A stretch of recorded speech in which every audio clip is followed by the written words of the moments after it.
के रहनुमा जावेद लतीफ़ इस्लामाबाद में मीडिया से गुफ्तगू करे हैं और अभी आपको अहम खबर से आगाह करेंगे। परवेज़ इलाही और मोनिस इलाही के खिलाफ किक बैक्स और घपलों की इंक्वायरी का मामला है। मोनिस इलाही की नैब इंक्वायरी रिपोर्ट भी मंजर आम पर आ गई है। आपको आगाह करे हैं, मोनिस इलाही करप्शन और मनी लॉन्ड्रिंग में मुलविस पाए गए हैं।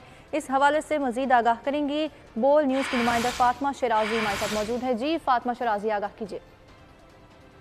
बिल्कुल, मोनिस इलाही की करप्शन की जो डिटेल थी नैब की तरफ से, वो रिपोर्ट मंजर आम पे आ गई है। परवेज़ इलाही के वज़ीर आला बनते ही मोनिस इलाही के असासों में बेजा किस्म का इजाफा हुआ है। अगर बात की जाए इन असासों की, तो जुलाई 2022 से अपने बैंक अकाउंट्स में मुल्की और गैर मुल्की मोनिस इलाही ने भारी रकम जो है वो ट्रांसफर की है। इसके अलावा 72 मिलियन रुपए से 384 कनाल से जायद अराजी जो है वो खरीदी है। मोनिस इलाही ने अपने वालिद के चीफ मिनिस्टर के ओहदे का इंतहाई गलत इस्तेमाल किया है। ये नैब रिपोर्ट में उन्होंने बाकायदा तौर पर लिखा है। इसके अलावा उन्होंने अगर उनके आबाई शहर की बात की जाए गुजरात की, तो गुजरात में भी पसंदीदा कंटेनर्स को कॉन्ट्रैक्टर्स को ठेके दिलवाए और उसकी जो है उन्होंने रिश्वत वसूल की। इसके अलावा करप्शन और करप्ट जितने भी अफसरान थे उनसे मनी लॉन्ड्रिंग में मुलव्वस पाए गए हैं।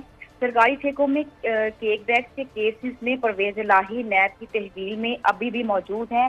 अब मोनिस इलाही की ये जो रिपोर्ट है नैब की तरफ से शाया हो चुकी है, जिसमें मोनिस इलाही की करप्शन जो है वो नजर आ रही है और इस करप्शन के नैब के पास बाकायदा तौर पर प्रूफ भी हैं, जिसमें 72 मिलियन से ज्यादा जो है वो रकम ट्रांसफर की गई है। परवेज़ इलाही और मोनिस इलाही के खिलाफ घपलों की इंक्वायरी का मामला है। फातिमा, आप इस हवाले से हमें आगाह करी थी, आपका शुक्रिया।